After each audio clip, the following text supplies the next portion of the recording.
இவர் ஒரு கிறித்துவர், ஒரு இஸ்லாமியருடைய பேரை வச்சிருக்கிறாரு. ஏதோ திங்க் பண்ணுறாங்க இருந்தால கயல கய கவ்வா மீனிங் சொல்லி ஆகணும். பாலா சார் வந்து பிடிவாதமாக ஷாமை போட்டு தான் நான் படம் எடுப்பேன் அப்படின்னு சொல்லி அப்படின்னு ஒரு கனவு. உங்களோட கனவு நனவாக என்னால் ஆன முயற்சியில் நான் எடுக்கிறேன். பொது நலத்தில் இப்படி தான் சுயநலமும் இருக்கணும். ராஜா, கூடிய சீக்கிரம் அப்பா வந்து சந்திக்கிறேன், தம்பி கால் சீட்டு விஷயமா.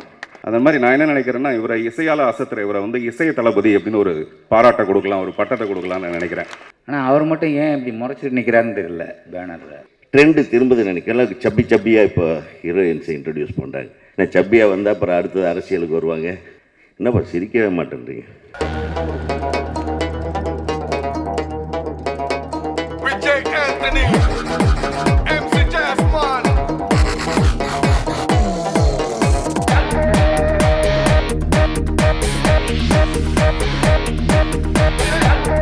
என் இனிய தமிழ் மக்களே,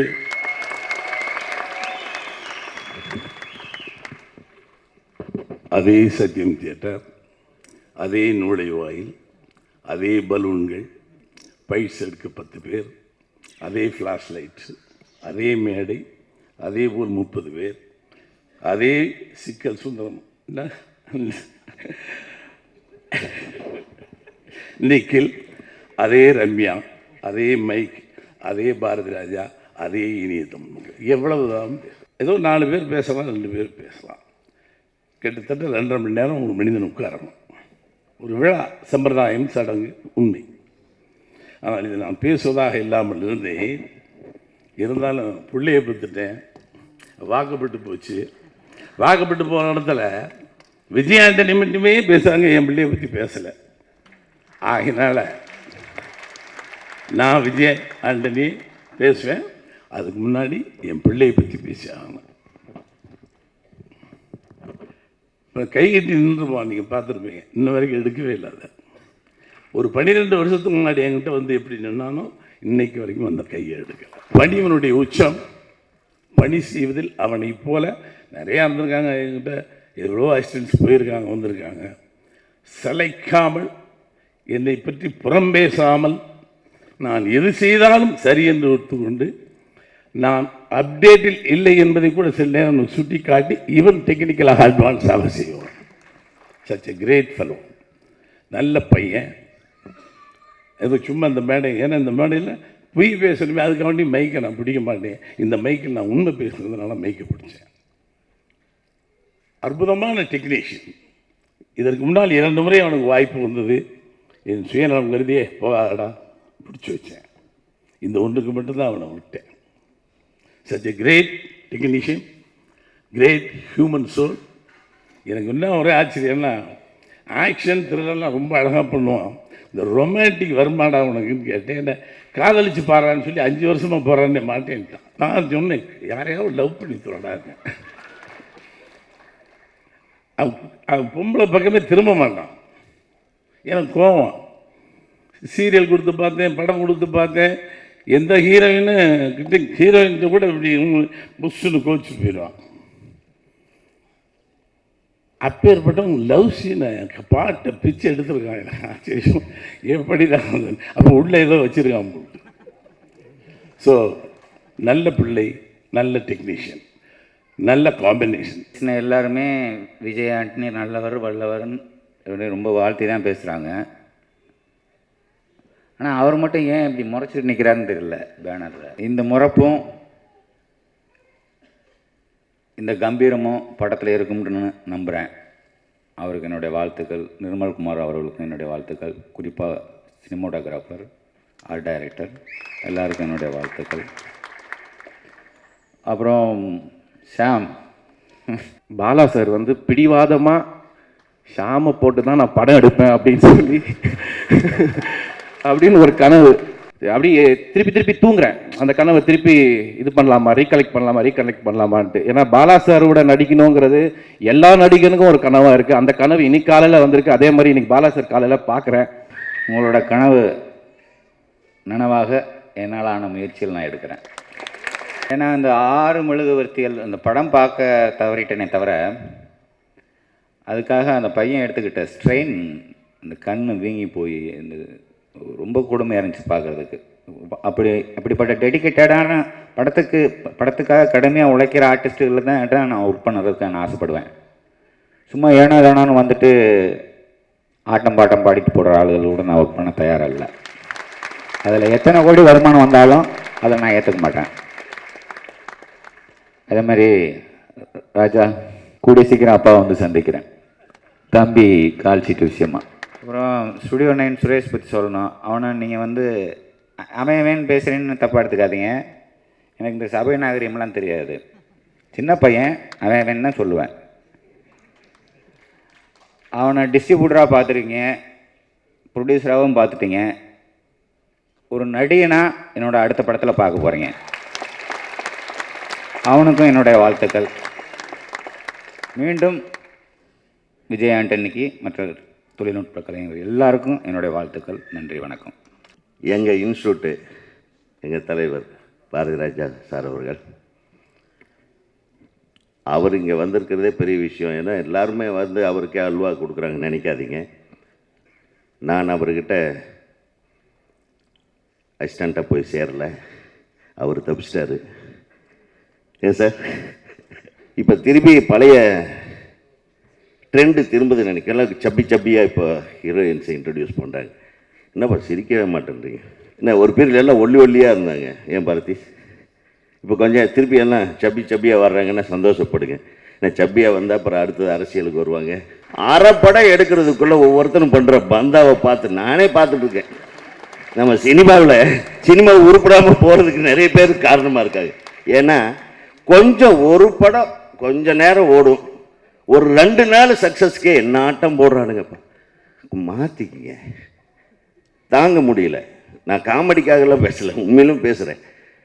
எத்தனை சில்வர் ஜூப்ளியை கொடுத்தவங்க, எத்தனை சில்வர் ஜூப்ளியை பார்த்தவங்க. அந்த காலத்தில் படம் ரிலீஸ் ஆச்சுன்னா 175 நாள் ஓடும் தியேட்டரில். இப்போ 5 நாள் ஓடினாவே பெரிய வெற்றி படம்னு போஸ்டர் விட்ட வேண்டியதாக இருக்குது. சினிமா நல்லா இல்லைங்க, உண்மையில் நல்லா இல்லை. நல்ல திரைப்படங்கள் வர வேண்டும். திரு விஜய் ஆண்டனியோட அந்த நானில் எனக்கு ஒரு பாட்டு ரொம்ப பிடிக்கும். கயால கயக்கவ்வா, மீனிங் சொல்லி ஆகணும். என் குழந்தையும் அதையே பாடுது, என் வீட்டில் என் ஒய்ஃபும் அதையே பாடுறாங்க. இப்படி திரும்பி போக வர இதே எல்லாமே மக்கையால கயக்கவ்வா. அதுக்கு மீனிங் இருக்கான்னு எனக்கு தெரியல. இருக்கா சார்? இல்லை. ஆனால் ஒன்று, ஒரு கதாபாத்திரத்தை அடிப்படையாக வச்சு எடுத்த எந்த படமும் தோற்றது கிடையாது. கதையை வச்சு எடுத்த படம் நிறைய தோற்றுருக்கு. கதாபாத்திரத்தை பேஸாக வச்சு தான் இந்த படமும் எடுத்திருக்காருன்னு நினைக்கிறேன். இவர் ஒரு கிறிஸ்துவர், ஒரு இஸ்லாமியருடைய பேரை வச்சிருக்கிறாரு. ஏதோ திங்க் பண்ணுறாங்க இருந்தால. நிச்சயமாக இது ஒரு மிகப்பெரிய வெற்றி படமாக இருக்கும். நாளைக்கு வெளியாகிற மஞ்சப்பை மற்றும் முன் சமையலறையில் படங்களை வந்து நீங்கள் அவசியம் பார்க்கணும். ஏன்னா அந்த படத்தில் என்னோட படத்தோட ட்ரெய்லர் வந்துட்டுருக்கு. பொதுநலத்தில் இப்படி தான் சுயநலமும் இருக்கணும். ஆனால் இந்த ட்ரெய்லரை நான் கொண்டு போய் சேர்க்கறதுக்கு பயங்கர ஒரு பெரிய போராட்டம். இங்கே KR sir, Thiyagarajan sir, Bharathi sir எல்லோரும் இருக்காங்க. இந்த இடத்துல இதை சொல்ல வேண்டிய ஒரு கட்டாயம் இருக்குது. ஒரு 2 நிமிஷம் ட்ரெய்லரை அந்த படத்தில் நான் அனுமதி வாங்கிட்டேன். மஞ்சப்பையிலையும் முன் சமையலறையிலையும் நான் அனுமதி வாங்கிட்டு அதை வந்து கியூப்லையும் இஎஃப்ஓலையும் பிஎக்ஸ்டிலையும் கொண்டு போய் சேர்க்கறதுக்கு அதுக்கு தனியாக ஒரு பணம் கட்டணும். அப்படியே நம்ம பணம் கட்டினா கூட திரையரங்கில் அதை போடுவாங்களா போட மாட்டாங்களான்னு தெரியாது. கிட்டத்தட்ட ஒரு 3 லட்சம் ரூபாய் செலவு பண்ணால் கூட நம்ம ட்ரெய்லர் வருமானு தெரியாது. சினிமாவுக்கு நிறைய எதிரிகள் நமக்கே தெரியும். திருட்டு விசிடி, கேபிள், நெட், அந்த மாதிரி ஏகப்பட்டது இருக்குது. ஆனால் சினிமாவை காப்பாற்றுறதுக்கு எந்த விதமான முயற்சியுமே இங்கே இருக்க மாட்டேங்கிறோம். போஸ்டர் பார்த்தீங்கன்னா ஒரே ஒரு நாள் மட்டும்தான் செவுத்தில் இருக்குது. நம்மகிட்ட இருக்கிற ஒரு சின்ன ஆயுதம் திரையரங்கில் ட்ரைலரை போட்டோம்னா அட்லீஸ்ட் அடுத்த மாதம் ரிலீஸ் ஆகிற படங்களுக்கான சில ட்ரைலரை போட்டோம்னாவது அது பிரயோஜனமாக இருக்கும். திரையரங்கு உரிமையாளர்கிட்ட நான் கேட்டுக்கிற ஒரு வேண்டுகோள், நான் அபிராம் ராமநாதன் சார்ட்டையும் பேசினேன். அந்த ட்ரைலரை வந்து எந்த படமாக இருந்தாலும் அடுத்த மாதம் ரிலீஸ் ஆகுதுன்னா ஒரு 5 ட்ரைலரையாவது போடுறதுக்கு நீங்கள் அனுமதிக்கணும். அதுக்கு உங்களுடைய பர்மிஷன் வேணுங்கிற இந்த இடத்துல நான் வந்து தாழ்மையோடு கேட்டுக்கிறேன். கதை திரைக்கதை வசனம் இயக்கம் வந்து ஜூலை 4ஆம் தேதி வெளியாக போது. அது வெற்றி அடைஞ்சதுக்கான முன்கூட்டி நன்றிகளை வந்து உங்கள் எல்லாருக்கும் நான் தெரியப்படுத்திக்கிறேன். இது சலீம் படத்தோட ஆடியோ ஃபங்க்ஷனில் நான் வந்து இன்னும் அந்த கதை திரைக்கதை வசனம் இயக்கத்தோட ஆடியோ ஃபங்க்ஷனில் இன்னும் நான் மீளாமல் இருக்கேன். நான் அங்கேயே வந்துட்டு இருக்கேன். காரணம் என்னென்னா, நான் என்னுடைய ஃபங்க்ஷனையும் மற்றவங்களுடைய ஃபங்க்ஷனை நினைப்பேன், மற்றவங்களுடைய ஃபங்க்ஷனையும் என்னுடைய ஃபங்க்ஷனாக தான் நினைப்பேன். நான் நேற்று கூட விஜய் ஆண்டனி சாருக்கு நானே ஃபோன் பண்ணி கேட்டேன், சார் நான் நாளைக்கு காலையில் எத்தனை மணிக்கு வரணும்னு. உடனே அவர், ஐயோ சாரி சார், நானே உங்களுக்கு ஃபோன் பண்ணி கூப்பிடலான்னு நினச்சிட்டு இருந்தேன், ஏதோ வேலையில் நான் மறந்துட்டேன், இந்த நிறைய வேலைகள் இருக்குது, இன்னும் இப்போ தான் வந்து ஃபில்மை நான் பார்த்தேன், இப்போ தான் சாங்கை கரெக்ட் பண்ணணும், இங்கே போய் செக் பண்ணணும்னு ஏகப்பட்ட வேலையை நான் மறந்துட்டேன். நான் சொன்னேன், நீங்கள் கவலை விடுங்க சார், என்னுடைய ஃபங்க்ஷன் நான் வந்து கலந்துக்கிறேன்னு சொல்லிட்டு. நான் மட்டும் இல்லை, நம்ம எல்லாருமே அப்படி தான் நினைக்கணும். அப்போ தான் சினிமாவோட வளர்ச்சிக்கு நம்ம ஏதாவது ஒரு சின்ன லெவலில் உதவ முடியும். திருட்டை கண்டுபிடிக்கிறதுக்கு ஒரு மிஷினை கண்டுபிடிச்சிருக்காங்க. அது அமெரிக்காவில் கொண்டு போய் வச்ச உடனே ஒரே நாளில் கிட்டத்தட்ட ஒரு 10,000 திருடுகளை அந்த மிஷின் கண்டுபிடிச்சிருக்கு. அதே மிஷினை வந்து ஜப்பானில் கொண்டு போய் வச்சதுக்கப்புறம் ஒரு 8,000 திருட்டை வந்து அந்த மிஷின் கண்டுபிடிச்சிருக்கு. அதே மிஷினை வந்து ரஷ்யாவில் கொண்டு போய் வச்ச உடனே அந்த முதல் அன்னைக்கே கிட்டத்தட்ட ஒரு 5,000 திருடர்களை அது கண்டுபிடிச்சிருக்கு. அதே மிஷினை இந்தியாவில் கொண்டு வந்து வச்ச அன்னைக்கு அந்த மிஷினை காணோம். நம்ம ஆளுங்க வந்து அவ்வளோ பெரிய கில்லாடிங்க.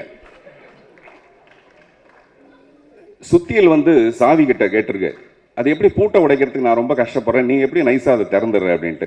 அதுக்கு அந்த சாவி சொல்லியிருக்கு, நீ வந்து தலையில் டொங்கு டொங்குன்னு அடிக்கிற, நான் கரெக்டாக எங்கே கை வைக்கணுமோ அந்த மாதிரி மனசுன்ற இடத்துல கையை கரெக்டாக வைப்பேன், அந்த இடத்துல அது ஓப்பன் ஆகிடும் அப்படின்ட்டு.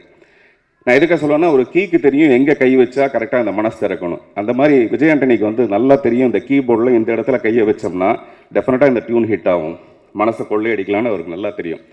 சமீபத்தில் நான் வந்து என்னுடைய கதை திரைக்கதை வசனம் இயக்கம் படத்தில் ஒரு பாடல் வந்து அவர் பண்ணியிருக்காரு. அந்த ரெக்கார்டிங் அப்போ பார்த்தேன் நான். அந்த கம்போஸ் பண்ணும்போது எல்லாருக்கும் ஒரு 7 ஸ்வரம் வேணும். இவருக்கு வந்து சூ மந்திரகாளி அப்படின்னு ஒரு 7 எழுத்து போதும். அப்படி கண்ணை மூடி கண்ணை திறந்தாருன்னா ஒரு டியூனு. அப்போ தான் நினச்சேன், இந்த மனுஷன் வந்து பெரிய கொள்ளைக்காரனாக இருப்பான் போல இருக்கு. ஆக்சுவலாக அவர் ஹீரோவை நடிக்கிறது ஒரு பெரிய ஆச்சரியமே கிடையாது. கொள்ளைக்காரன் தான் ஹீரோவாக இருக்க முடியும். அன்பையும் காதலையும் காட்டி ஒரு ஹீரோனோட மனசை கொள்ளையடிக்கிறவன் ஹீரோவாக இருப்பான். தன்னுடைய நற்செயல்களை காமிச்சு மக்களோட மனசை கொள்ளையடிக்கிறவன் தான் ஹீரோவாக இருப்பான். இந்த மாதிரி இங்கே பார்த்தீங்கன்னா எல்லாரும் பேசும்போதே அவர் ரொம்ப நல்லவர், வல்லவர், ரொம்ப இனிமையானவர். உண்மையிலேயே எனக்கு வந்து அவருடைய டியூனை விட அவருடைய நற்பண்புகள் வந்து எனக்கு அவர்கிட்ட ரொம்ப பிடிச்ச ஒரு விஷயமா இருக்குது. டெஃபினட்டாக இந்த படம் வந்து ஒரு மிகப்பெரிய வெற்றி அடையும். நடித்து அசத்துற விஜய் வந்து நம்ம வந்து இளைய தளபதின்னு சொல்கிறோம். அந்த மாதிரி நான் என்ன நினைக்கிறேன்னா, இவரை இசையால் அசத்துற இவரை வந்து இசைய தளபதி அப்படின்னு ஒரு பாராட்டை கொடுக்கலாம், ஒரு பட்டத்தை கொடுக்கலாம்னு நான் நினைக்கிறேன். இசைய தளபதி கேட்கல? ஓகே. இங்கே வந்திருக்கக்கூடிய பெரியவங்க அத்தனை பேருக்கு என்னோட வணக்கத்தை தெரிவிச்சுக்கிறேன். என்னை விட என் மேலே நீங்கள் எல்லோரும் ரொம்ப நம்பிக்கை வச்சுருக்கீங்க. கண்டிப்பாக உங்கள் நம்பிக்கை எல்லாத்தையும் நான் காப்பாற்ற முயற்சி பண்ணுறேன். இந்த படத்தோட டைரக்டர் நிர்மல்குமார். பொதுவாக நான் வந்து ஃப்யூச்சரில் படம் பண்ணாலும் சரி, எப்போ அசோசியேட் பண்ணணும்னு நினைக்கும் போது மோர் தேன் டேலண்ட் அவன் கேரக்டர் பார்ப்பேன் எப்படி இருக்குன்னு சொல்லிட்டு. இவர் நம்பி ஃப்யூச்சரில் நீங்கள் யாராவது படம் பண்ண விரும்புனீங்கன்னு சொன்னால் 100% அவர் கேரக்டர் நம்பலாம். ரொம்ப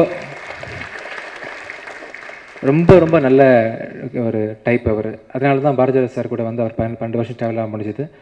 கண்டிப்பாக இந்த படம் வந்து ரம்ஜானுக்கு ரிலீஸ் ஆகுது. உங்கள் எல்லாருக்கும் பிடிக்கும்.